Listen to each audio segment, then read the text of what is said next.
سینوهه 42مه برخه پر مصر د هاتي د حملې سریزه.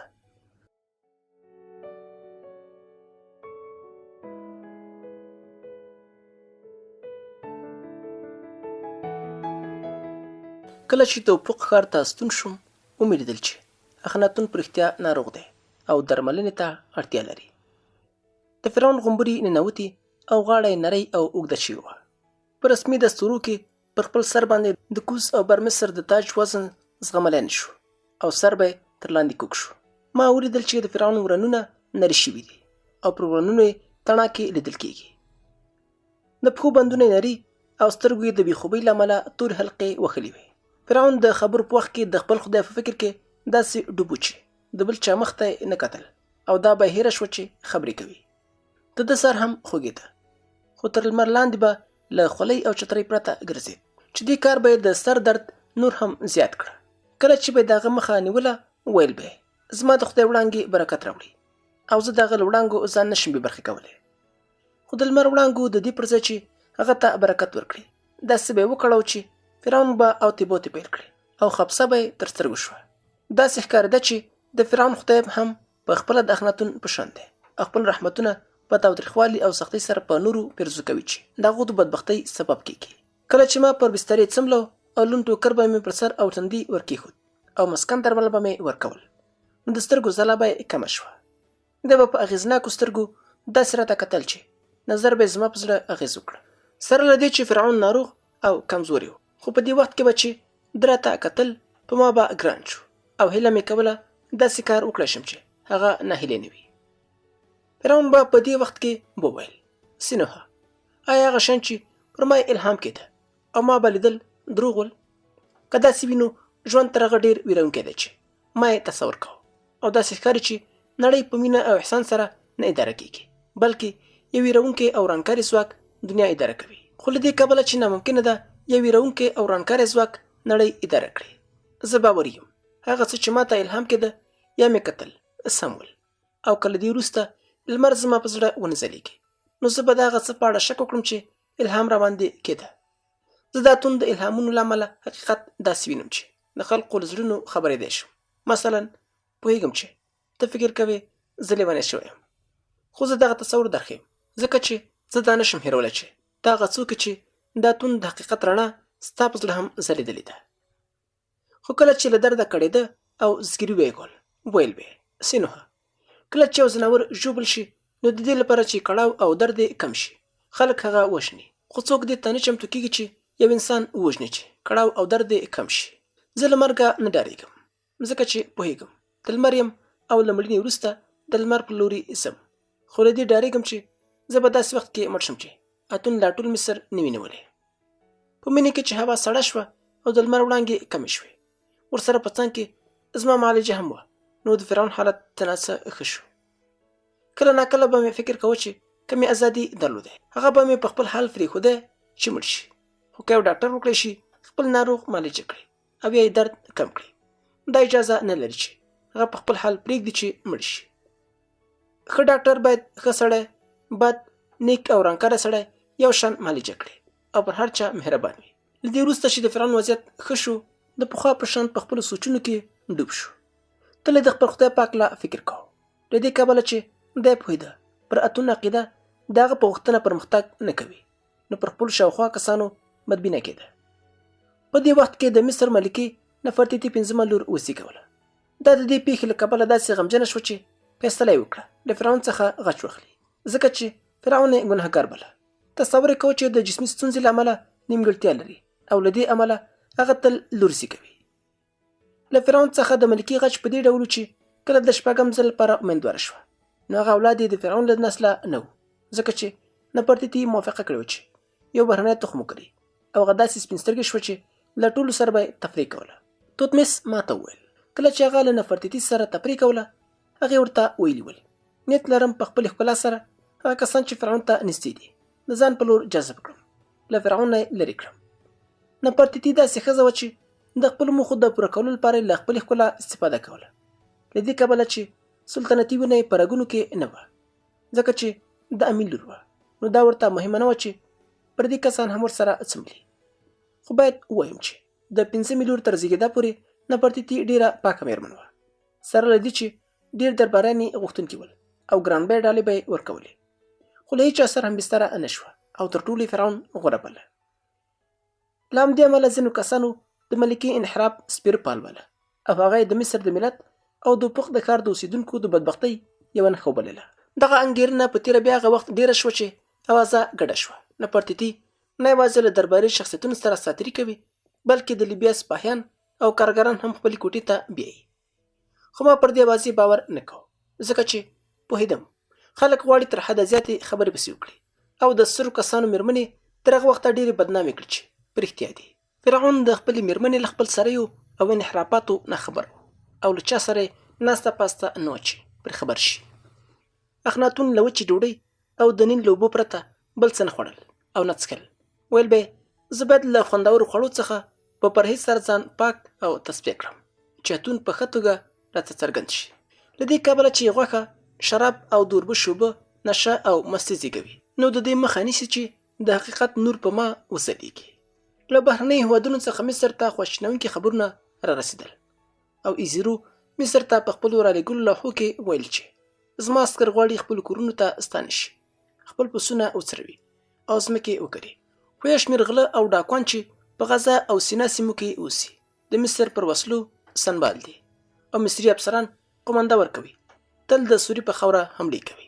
له دې کبله چې دغه ډاکوانو د سوري لپاره یو دایمي خطر رامنځته کړی دی، زه نشم کولی چې خپل عسکر رخصت کړم. بله دا چې د غزې ښار قوماندان د سوري او د مصر ترمنځ د موافقې د روح او متن پر خلاف عمل کوي او غزې ته د سوري د عسکرو د ننوتو مخه نیسي. دغه راز هغه سوریایي کاروانونه چې باید غزې ته لاړ شي دی بیرته راستنوي او دغه غلیمانه کار د سوري ګټو ته تاوان رسوي. که زما پر ځای بل هر څوک وی، تر اوسه پورې به د صبر کاسه ډکه شوې وه او جنګ به یې پیل کړی وی. خو له دې کبله چې موږ د سولې غوښتونکي یو، په تر اوسه پورې مو غلیمانه اقدام نه دی کړی، سره له دې چې زموږ زغم هم یو حد لري او کله چې له حد راواوړي بیا د سوري عسکرو او افسرانو مخه نشو نیولی. د بابل پاچا غوښتل په سوري غنم خرڅ کړي او د سوري په بازار کې د مصر له سیالۍ شکایت کاوه. که څه هم اوس له مصر څخه سوري ته غنم نه تلل، خو د سوري بازارونو کې د مصر دومره غنم ول چې د بابل سوداګرو په اسانه خپل غنم نشوی خرڅولی. په مصر کې د بابل سفیر خپله ګیره په لاس کې ونیوله او په هیجان سره یې وویل: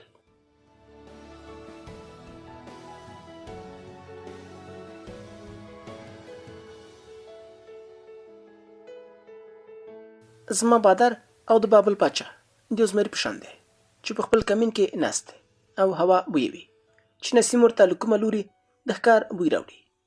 کله چې د مصر نسیم بوی کړه، هیله من شو چې له مصر سره اتحاد او دوستي دغه په ګټه ده، په داسې حال کې چې تر اوسه زما بادار له دې دوستۍ څخه ګټه نه ده اخیستې. که مصر دومره کمزوری دی چې بابل ته سره او سپین نشي استولی، چې د بابل پاچا پرې قوي او مضبوط سپایان ګماري او جنګي ګاډۍ جوړې کړي، زه نه پوهېږم چې د بابل او د مصر د دوستۍ پایله به څنګه وي. زما بادار ډېر غواړي چې له شتمن او پیاوړي مصر سره متحد وي، ځکه چې پوهېږي دغه یووالی د نړۍ د سولې ضمانت کوي. بابل او مصر دواړه شتمن دي، جنګ ته اړتیا نه لري او له دې کبله چې دوی پیاوړي دي، نور هېوادونه یې له یوځای کېدو او اتحاده ویریږي او ورسره جنګ نه کوي. خو له یو کمزوري او بېوزلي مصر سره اتحاد نه یوازې زما د بادار لپاره ګټه نه لري، بلکې د بابل پر اوږو دروند بار دی. کله چې د بابل پاچا واورېدل چې فرعون په دې اسانۍ کې له سوري څخه تیر شو او هغه یې ایزیرو او د هغه حتی متحدینو ته وسپارله، نو حق پاک شو. ویلې پر ما مصر ډېر ګران دی او د مصري فرعون او ملت نیکمرغي غواړم. خو له دې کبله چې د بابل سفیر یم، مجبور یم چې د بابل د پاچا ګټې په مصر غوره وبولم او وپوهېږم چې ډېر ژر به د بابل پاچا ما له مصره وغواړي، ځکه چې دلته زما سفارت ګټه نه لري.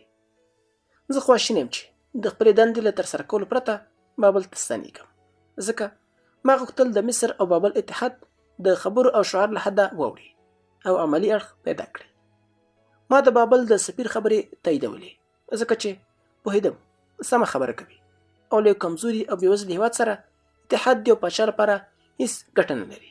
د بابل پاچا بورا بوریش چې تر دې ورځې په پرله پسې توګه خپلې 3 کلنې مېرمنې یعنې د فرعون لور ته لوبتکې او رنګ شوې هګۍ راستولې، اوس یې د دې ډالیو له راستولو ډډه وکړه. داسې ښکارېده چې دی غواړي اړیکې غوڅې کړي، په داسې حال کې چې پوهېده د کوچني مصري شهزادګۍ په رګونو کې د مصر د پاچاهانو یعنې د خدایانو وینه بهیږي. په همدې وخت کې د هاتي یو پلاوی مصر ته راغی. د دې پلاوي غړي د هاتي یو شمېر اشرافان او خانان ول او ویل د دې لپاره راغلي چې د مصر او هاتي پخوانۍ دوستۍ تایید کړي. دغه راز دوی ویل غواړي چې د مصریانو له اخلاقو او عادتونو سره چې په نړۍ کې ډېر مشهور دي بلد شي او د مصر د پوځ له پوځي تخنیکونو او نظم څخه درس واخلي. د پلاوي غړي ظاهرا ښه اخلاقي او هوښیار کسان وو او درباریانو ته ډالۍ هم ورکړې. من جمله د اوسپنې په نوم له یو ډول فلز څخه جوړه چاړۍ د فرعون زوم توت ته ورکړه او توت دې ډالۍ ته ډېر خوشحاله شو ځکه ولیدل چې په دې ډول چاړۍ سره د مصر چاړۍ دوه ځای کولی شي. ما چې بهرنۍ هېوادونو ته په سفرونو کې یوه اوسپنیزه چاړه له ځان سره راوړې وه، توت ته وویل غوره دا ده چې دغه ګرانبیه فلزي چاړه د سوریوالو په شان په سرو او سپینو سره ښکلې کړي او توت هم دغه کار وکړه. ده وویل زړه یې غواړي اوسپنیزه چاړه په خپل قبر کې کېږدي ځکه توت فکر کو چې زر به مړ شي او بریالی به نه شي چې خپل طبیعي عمر وکړي. د هاتي د پلاوي غړي چې ډېر مضبوط کسان وو، برېښنده سترګې درلودې او ډېر ژر د افق ښار پر ښځو ګران شول ځکه چې مېرمنې له هر نوي شي څخه خوند اخلي. د مصر درباریانو به دغه پلاوي غړي خپلو کورونو ته بلل. پلاوي به په مېلمستیاو کې ویل موږ پوهېږو چې زموږ د ملت او هېواد په هکله ځینې شیان ویل شوي دي چې طرحه یې رامنځته کړې، خو دغه څرګندونې سمې نه دي. هغه کسان چې پر موږ یې نیکمرغي نه پیرزو کېږي او بخیلي راسره کوي پر موږ دغه تورونه لګوي. موږ داسې ملت یو چې لیکل او لوستل کولی شو. دغه راز موږ پسې ویل کېږي چې خواړه مو د ماشومانو وینه او اومه غوښه ده، خو د دې برخلاف موږ سوریایي او مصري خواړه خوښوو. موږ ارام او سوله غوښتونکي خلک یو، له جنګونو کرکه کوو او تاسې ته د ډالیو په بدل کې له ګټورو معلوماتو پرته بل څه نه غواړو.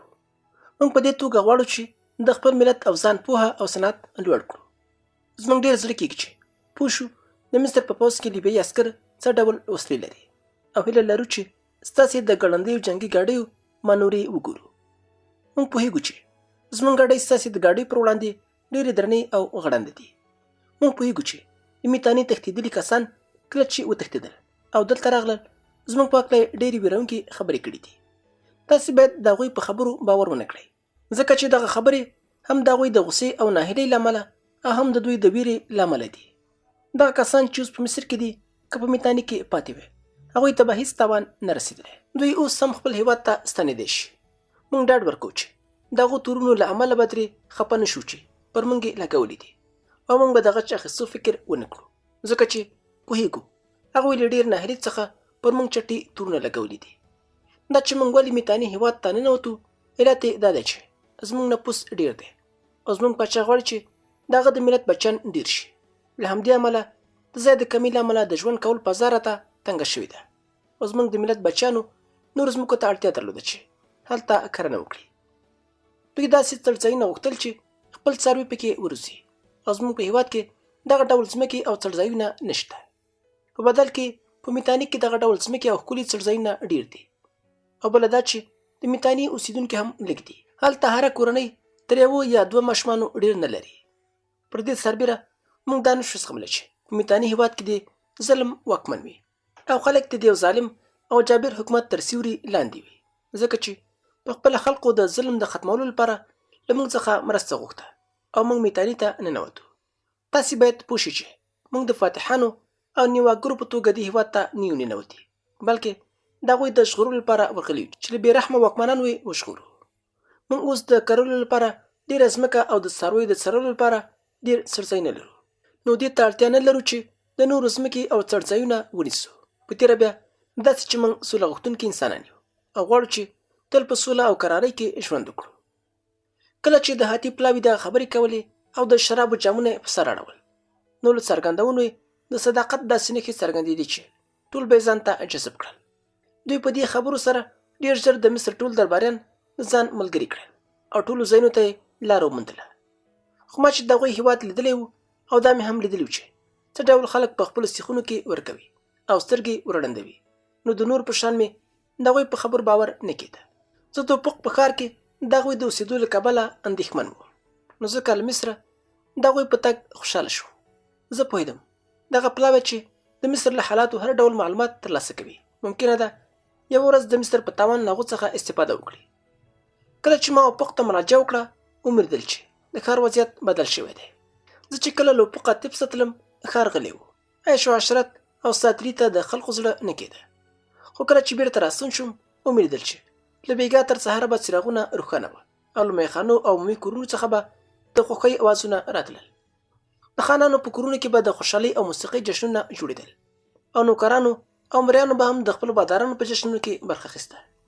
خو دغه عیش او عشرت او ساتري یو ډول مصنوعي او ظاهري ښکارېده او داسې وو لکه چې خلک د نړۍ د حالاتو د بدلون احساس کوي یا د داسې پیښو د کېدو احساس کوي چې نور به هغوی ته د خوښۍ اجازه نه ورکوي. نو ځکه باید له دغه فرصته استفاده وکړي او خپل وخت ښه تېر کړي چې که فرصت له لاسه ووت بیا خواشیني نه شي چې ولې له تېر عمره استفاده نه ده کړې.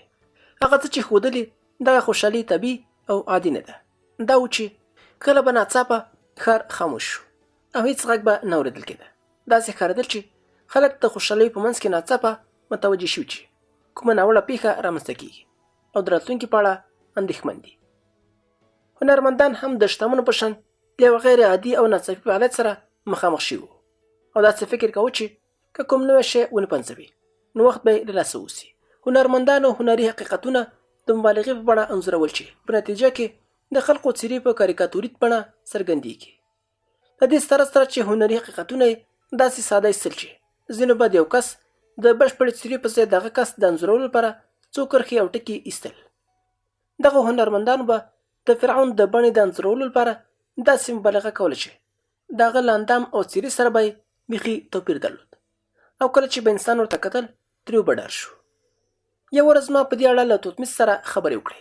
ومې ویل فرعون له تا سره نیکي وکړه، ته یې له خاورو پورته کړې او خپل ملګری کړې، نو ته ولې د هغه مجسمه په داسې بڼه باسې چې ته ولې هغه سره دښمني لرې؟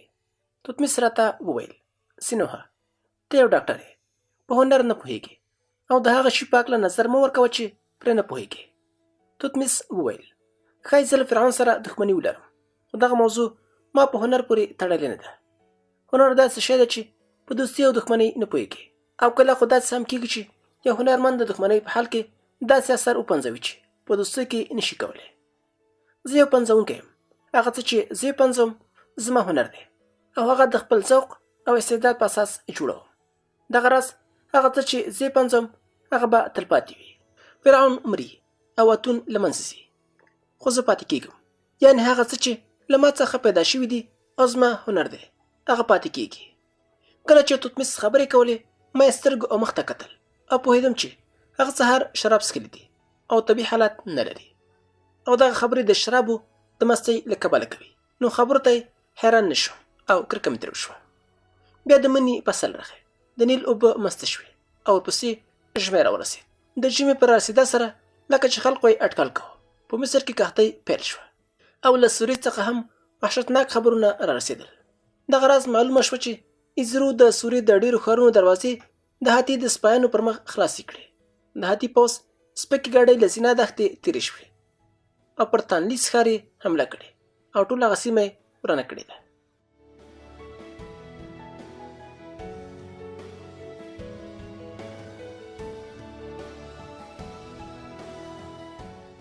د دغو ویرونکو خبرونو له رارسېدو سره سم امیلیتپس او هرمهوب له منفیس څخه دوپوق ښار ته راغلل چې د دې پیښو په اړه له فرعون سره مشوره وکړي. ما هم په دې غونډه کې برخه واخیسته چې که د دغو دوه تنو د څرګندونو له امله د فرعون طبیعت خراب شي نو ما له جبه یې کړه. امي وویل ای اخنتونه سږ کال موږ ونه کړای شول چې د مصر د جنوب مالیات راغونډ کړو ځکه چې دغه ځای خلک د قحطۍ له امله بېوزله شوي دي او مالیات ورکول وس نه لري. اوس د فرعون د غلو دانو ډیپوګانې تشې شوي دي او له ډیپوګانو څخه د خلکو د لوږې د مخنیوي لپاره استفاده نشي کولی. خلک له ډېرې لوږې د وښو ریښې او د ونو پوستکي حتی چونګښې او ملخان خوري. تر اوسه پورې یو شمېر کسان له لوږې مړه شوي دي او نور به هم مړه شي ځکه چې د فرعون غله دومره کمه ده چې هر څومره د سیمې د اوسېدونکو اندازه کمه کړو بیا هم د هغوی د مرګ مخه نشو نیولی. ځینې سوداګر غله لري خو دومره ګران بیه خرڅوي چې خلک د هغوی غنم نشي اخیستلی.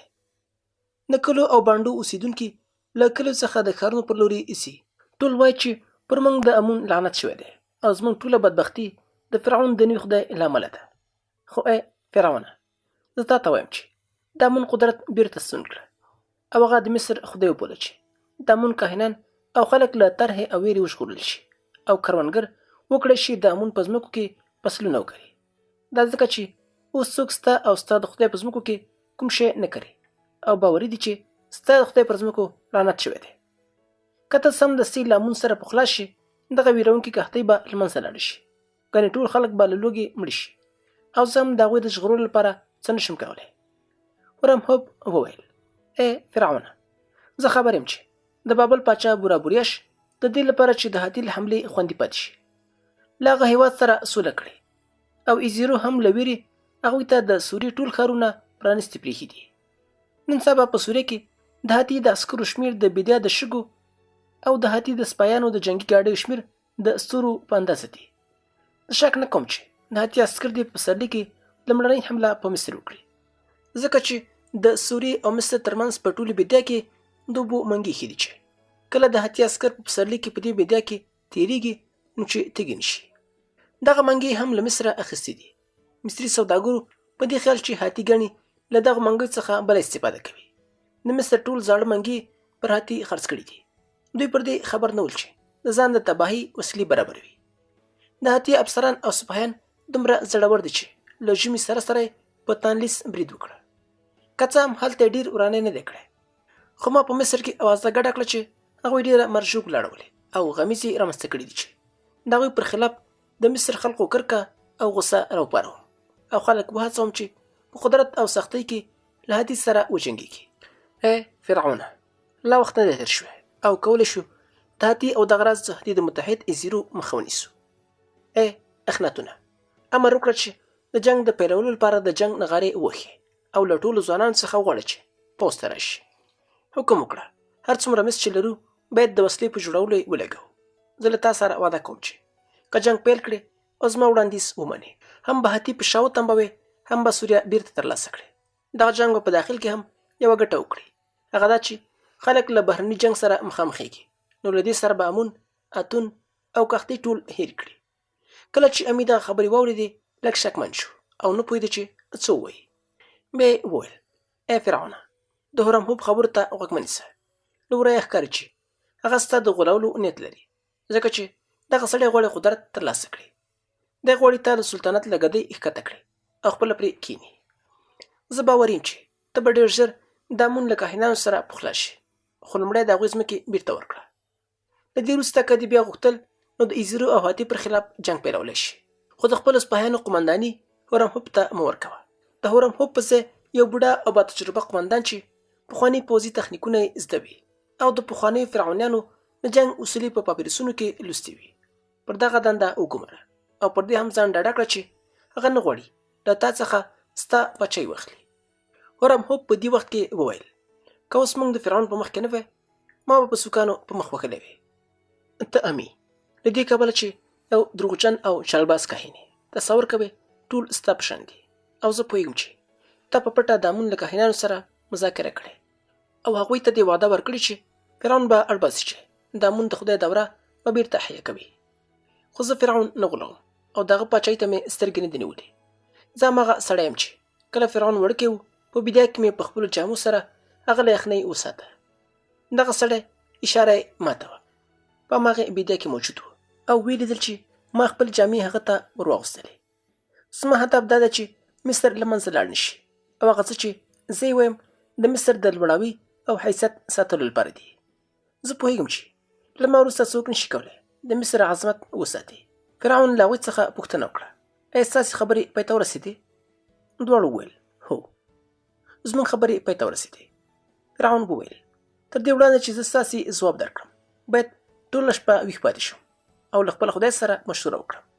خو تاسې سبا خلک راوبولئ او ووایئ چې له شتمن او بېوزله رانیولې تر مرۍ او باداره پورې، او حتی هغه مریان چې په کانونو کې کار کوي ټول دې راشي، ځکه چې زه سبا نیت لرم د خپل ملت سره خبرې وکړم او خپله فیصله اعلان کړم. دغه حکم عملي شو. پر بله ورځ خلک د فرعون د ماڼۍ په مخ کې راټول شول. تر هغه مخکې کری شپه فرعون په ماڼۍ کې ګرځېده، ډوډۍ هم ونه خوړه او له هیچا سره یې خبرې ونه کړې، تر دې حده چې زه وارخطا شوم چې باید طبیعت خراب نشي. خو پر بله ورځ کله چې هغه د خلکو په مخ کې پر تخت کېنست، لاس یې پورته کړه او خبرې یې پیل کړې. ما ولیدل چې مخ یې له ډېر هیجانه پړقېده. فرعون داسې وویل: زه یو کمزوری کس یم او زما د کمزورتیا له امله په مصر کې قحطي راغله. دغه راز زما د کمزورتیا له امله دښمن هوډ کړی چې د مصر پر خاوره حمله وکړي او اوس د هاتي پوځ په سوریه کې ځان په توره خاوره د حملې لپاره چمتو کوي.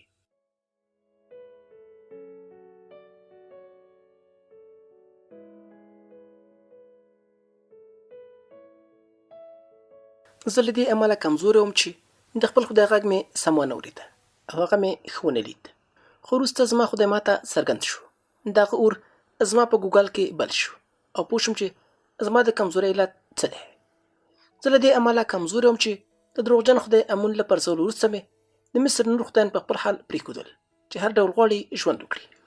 زه نه پوهېدم چې دغه خدایانو له زرګونو کلونو راهیسې مصر غصب کړی دی او د یوازیني خدای اتون پر وړاندې تر ټولو ستر مدعیان دي. دوی نه پرېږدي چې اتون په ارامۍ سره په ټول مصر کې خدایي وکړي. نو له همدې امله وایم چې نن دې په ټول قدرت سره د مصر ټول خدایان له منځه یوړل شي. دغه موجودات دې تباه کړی شي چې له زرګونو کلونو راهیسې توره خاوره پر خپله ځاله بدله کړې ده. ای د مصر ملته، له نن نه وروسته یوازې یو خدای پر ټول مصر حکومت کوي او هغه اتون دی. دا اتون له وړانګو پرته به بل هېڅ وړانګه پر نړۍ ونه ځلیږي. کله چې خلقو واورېدل فرعون غواړي د هغوی ټول خدایان له منځه یوسي، نو له ویرې ورېږدېدل او ځینو پکې سجده وکړه. فرعون په داسې حال کې چې لاس یې د اسمان په لور اوچت کړی و، په لوړ غږ نارې کړې: ای د مصر ملته، ای هغو کسانو چې زه در باندې ګران یم، همدا شیبه او له همدې ځایه روان شئ او د مصر ټول پخواني خدایان راوپرځوئ، د هغوی محرابونه ونړوئ، د دې غاصبو خدایانو د سپېڅلو غوړیو او اوبو لوښي نسکور کړئ، معبدونه یې له منځه یوسئ او هڅه وکړئ چې په هېڅ یو ډبرلیک او معبد کې د هغوی نوم پاتې نه شي. زه تاسو ته اجازه درکوم چې د دې غاصبو خدایانو د نومونو د ورانولو لپاره قبرونه وکیندئ او مجسمې ماتې کړئ چې د مصر د دغه خدایانو له ظلم، فتنې، کرکې او تمې څخه وژغورل شي. ای خانانو او اشرافو، ګرس او سوټي راواخلئ او تاسې ای مجسمه جوړونکو او انځورګرانو، خپل د کندنکارۍ قلم او د انځورګرۍ مویک لرې واچوئ. ګرس او لرګي در واخلئ او تاسې ای کارګرانو پتک او څټک څنډې ته کړئ او مارتولونه واخلئ. او تاسې ای کروندګرو خپل لورونه تیر کړئ، روان شئ او د مصر په ښارونو او کلو کې که د پخوانیو خدایانو هر ډول نښه ګورئ هغه له منځه یوسئ. دغه خدایانو چې له زرګونو کلونو راهیسې په دې هېواد کې خدای کړي، زېږولي کړي دي او دغه هېواد یې له خدای زادګانو ډک کړی دی، نو ناممکنه ده چې له خپلو ګټو تیر شي. شونې نه ده چې اجازه ورکړي په دغه هېواد کې د شتمنو او بېوزلو توپیر ختم شي. دغه راز په دې هېواد کې ځمکې په مساویانه توګه وویشل شي، تر هغه چې په مصر کې د هغوی نسل له منځه یونسئ.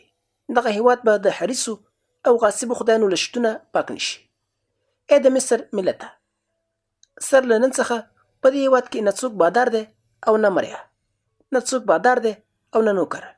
هېڅوک د حق نه لري چې بل څوک په خپله ځمکه کې کار کولو ته مجبور کړي او هېڅوک حق نه لري چې بل اړ کړي دغه په کان کې کار وکړي. هر څوک آزاد دی چې هر چېرته غواړي لاړ شي او هر دنده چې غواړي ترسره کولی شي. د مصر ټول اوسیدونکي د یو بل پر وړاندې او د اتون پر وړاندې یو شان دي.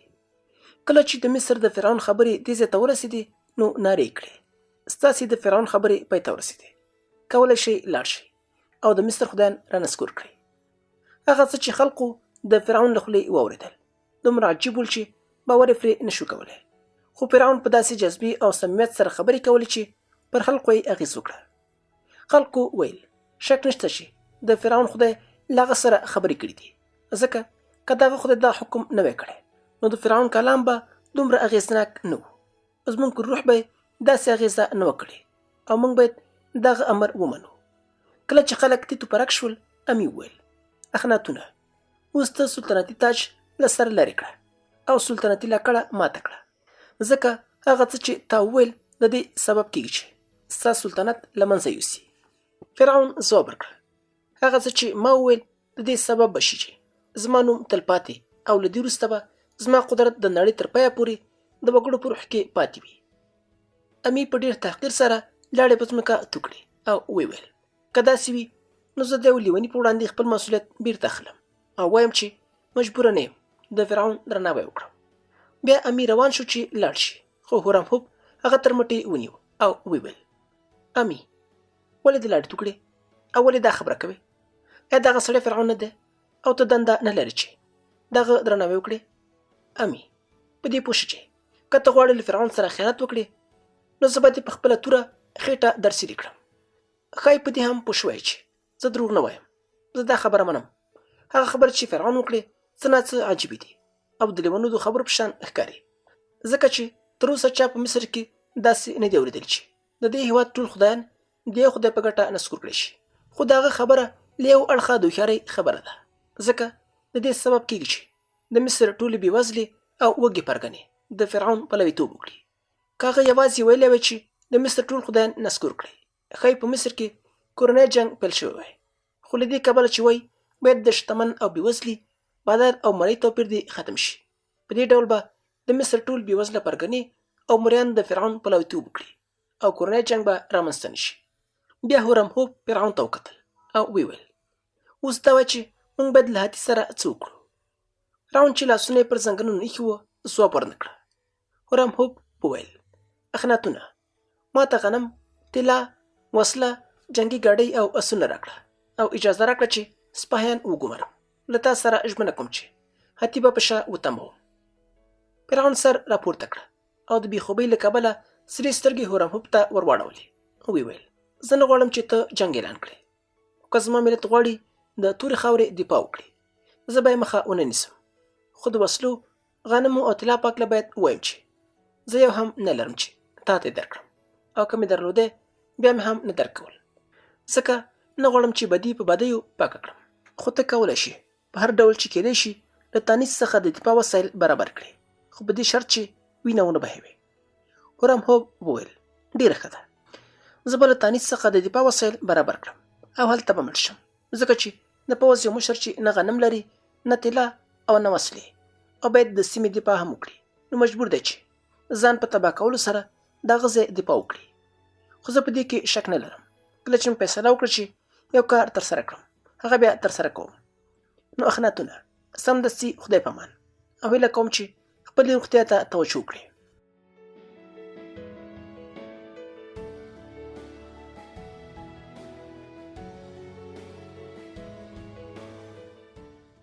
له دې وروسته چې هورامهوب لاړ، امي هم روان او لرې شو. بیا فرعون خپلې سرې سترګې ما ته راواړولې او ویل اوس چې مې خپلې خبرې وکړې د کمزوري احساس کوم. بیا په مسکا وویل سینه هو ایا زه در باندې ګران یم؟ ومې ویل البته چې را باندې ګران یې. ته تصور کوې چې که ته را باندې ګران نه وی ایا زه به دې ته چمتو شوی وی چې ستا لیونتوب مې زغملی وی؟ فرعون وویل که زه در باندې ګران یم ته باید پوه شې چې څه وکړې. زه پوه شوم چې فرعون څه غواړي، ځکه هغه امر کړی چې دغه ټول خلک خپل کارونه خوشي کړي، لاړ شي، د مصر د خدایانو مجسمې ورانې کړي او د هغوی نومونه له منځه یوسي.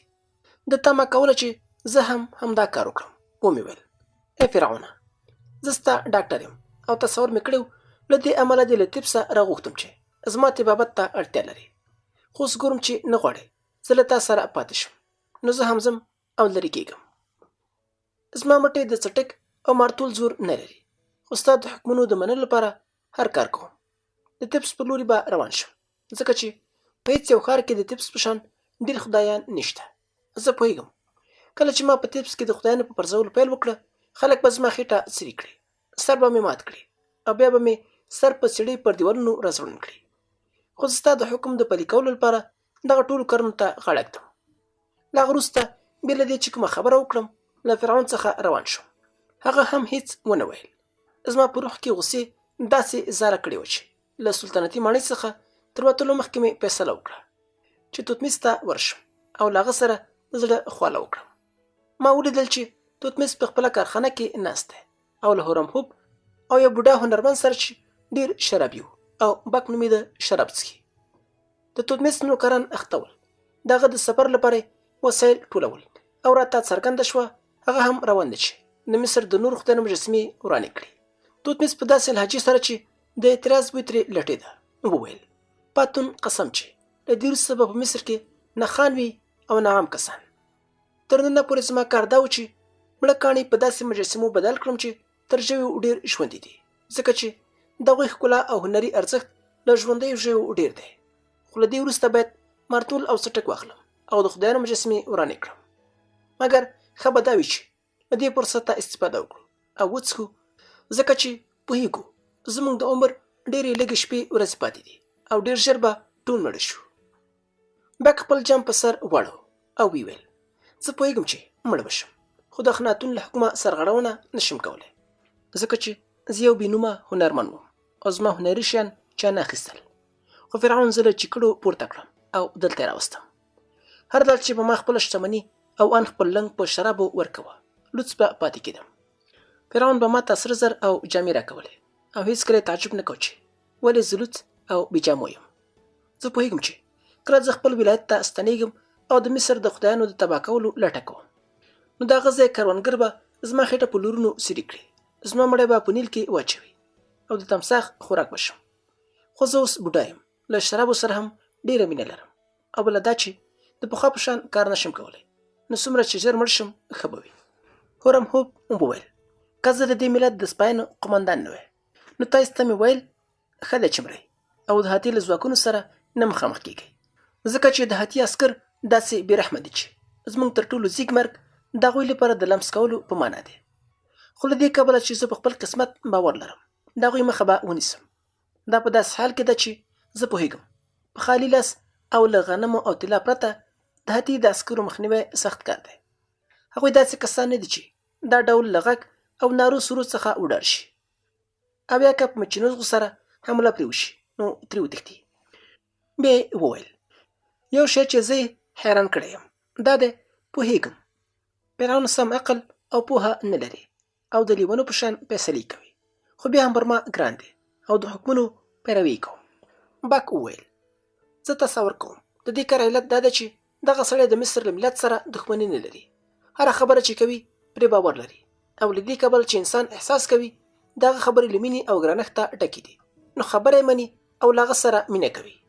توتمیس وویل: خو پر ما ګران نه دی او کرکترې کوم. ومې ویل: نو ولې غواړې خپله کارخونه پرېږدي او د هغه د حکم د منلو لپاره د مصر د خدایانو د مجسمو د ورانولو لپاره روان شي؟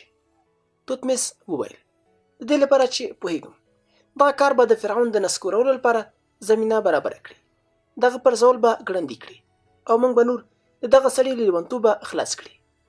هورم هوب وویل: توتمیسه ته دروغ وایې، د فرعون نه کرکه نه کوې، کله چې ګورې ستا کرکه له منځه ځي او مینه یې ځای نیسي، ځکه چې اخناتون سړي ته داسې ګوري چې ناممکنه ده څوک له هغه سره دښمني او کینه وکړی شي.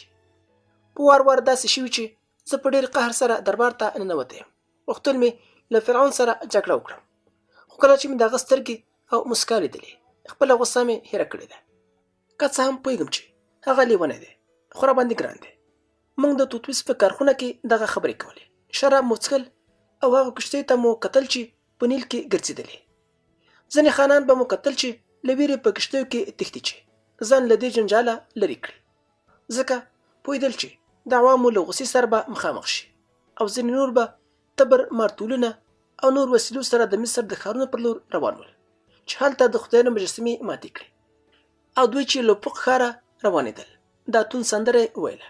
توتمیس ویل: که د خلقو له لومړنۍ ډلې سره مخامخ شو سندرې به یې په خوله کې وچ شي. موږ په دې شپه د توتمیس په کارخونه کې تر بېګا شراب وڅښل، خو د دې پر ځای چې خوشحاله شو موږ یې خفه کړو، ځکه پوهېدلو تیاره او خرابه راتلونکې لرو. چې شپه شوه هورم هوب یوې څنډې ته کړم او ویې ویل: سینوهه زه سبا له دې ځایه منفیس ته ځم او له هغه ځایه له تانیث سره د دفاع لپاره روانېږم، په داسې حال کې چې نه سره زر لرم او نه غنم. نو ته شتمن کس یې، باید له ما سره مرسته وکړې. ومې ویل: زه هم سبا له دې ځایه د تیپس په لور ځم، کله چې هلته ورسېدم څومره چې مې وکړی شول طلا به راټوله کړم، تا ته به یې درواستوم. دغه راز به خپل نیمایي غنم هم در ولیږم، ځکه چې نیمایي د مصر د وږو خلقو د مړولو لپاره ساتم.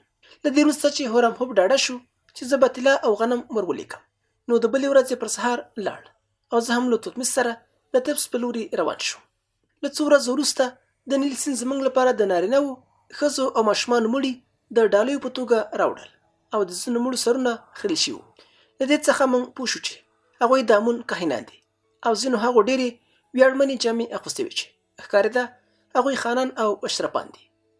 د نیل سیند تمساحګانو ته ستر جشن جوړ شوی و او تمساحګانې چې هوښیار ځناور دي د بوډاګانو مړي نه خوړل، یوازې د ماشومانو او ځوانو نجونو مړي ښه خوړل.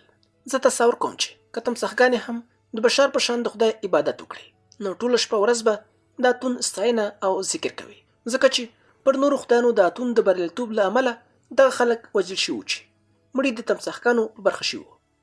مونږ چې کله تبس ته ورسېدو ومولیدل چې د ښار له څو برخو او هم د مړو له ښاره او هم د مړو د ښاره د لوګیو ستنې د اسمان په لوري پورته کېږي. دغلته د اتون پلویانو د دې لپاره چې د نورو خدایانو نښې له منځه یوسي پر قبرونو یې حمله کړې وه او مومیایي شوي مړي سوځولي وو. په دې وخت کې مې شکر وکړ چې زما مور او پلار قبرونه نه لري. که ما د مور او پلار مومیایي شوي مړي په یو قبر کې ښخ کړي وای، خلکو به د هغوی مومیایي شوي مړي هم له قبرونو راایستلي او سوځولي به یې وو.